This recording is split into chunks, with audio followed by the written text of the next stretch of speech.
हमारे खुदावंद यीशु की अंजील मुकद्दस यूहन्ना के मुताबिक उसका दूसरा बाब 13 से 22 आयत तक। और यहूदियों का फसह नजदीक था और यीशु यरूशलेम को गया और उसने हैकल में बैलों और भेड़ों और कबूतर बेचने वालों को देखा और सराफों को भी जो वहां बैठे थे।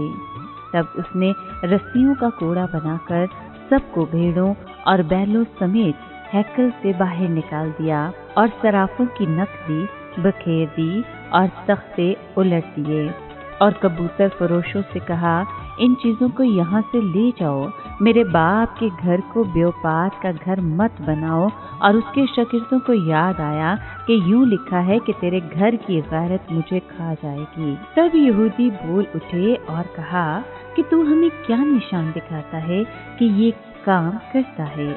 यीशु ने जवाब में उनसे कहा कि इस हैकल को ढा दो और मैं 3 दिन में इसे खड़ा कर दूंगा। यहूदियों ने कहा, 40 वर्ष में ये हैकल बनी है और तू इसे 3 दिन में खड़ा कर देगा। मगर उसने अपने बदन की हैकल की बाबत कहा था। इसलिए जब वो मुर्दों में से जी उठा तो उसके शागिर्दों को याद आया कि उसने ये कहा था और वो नविश्ते पर और यीशु की इस बात पर जो उसने कही थी ईमान लाए। पाक कलाम के पढ़े और सुने जाने पर खुदावंद की बरकत हो, खुदा का शुक्र हो।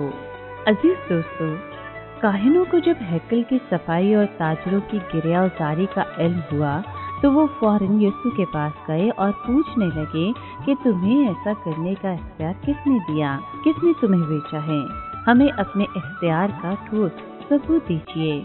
उन्होंने हैकल की सफाई पर एतराज नहीं किया क्योंकि वो जानते थे कि यीशु ने तैश में आकर ऐसा नहीं किया, बल्कि खाना खुदा की अजमत की गैरत यीशु को मजबूर कर गई ताकि भीड़ को रूह और सच्चाई के साथ इबादत करने की तरगीब मिले।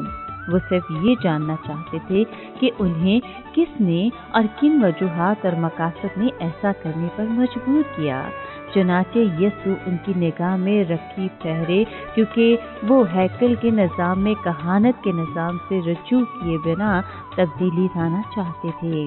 यीशु ने उनकी रियाकाराना इबादत के बायस उन्हें डांटा क्योंकि वो खुदा की पुरसकून हजूरी से ज्यादा इबादत गुजारों के शोरो गुल और दौलत की ताकत को तरजीह देते थे। यीशु ने दूरअंदेशी से काम लिया और नाम नेहाद इबादत और उनकी जहालत के बायस हैकल को तबाह होते हुए देखा। खुदा की ये निजात बख्श हजूरी मुजस्सम होकर उनके दरमियान मौजूद थी। यीशु हकीकी हैकल है और खुदा मसीह में होकर वहाँ मौजूद था। गोया यीशु ये कह रहा है कि मेरे बदन की हैकल को गिरा दो क्योंकि तुम खुदा के लिए मेरी गैरत को बर्दाश्त नहीं कर सकते।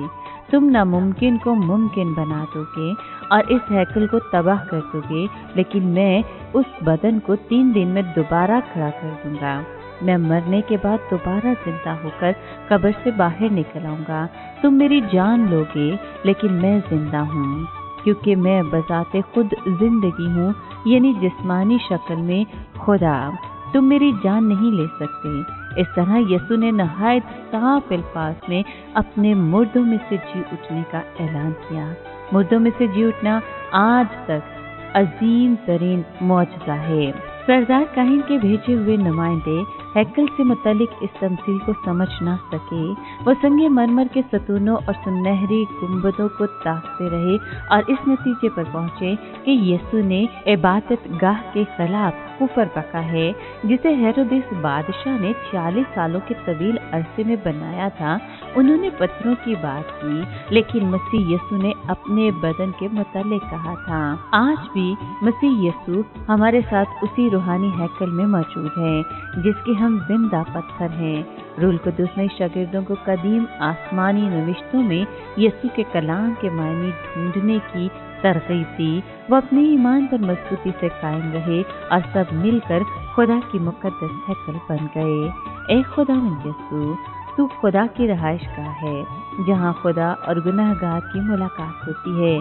हमारी मदद फरमा ताकि हम तौबा करें, इबादत करते रहें और तेरी मामूरी से मामूर हो जाएं, تاکہ ہم سب مل کر روح القدس کے مددگار بن جائیں اور ہر وقت آسمانی باپ کی تمجید کرتے رہیں۔ آمین۔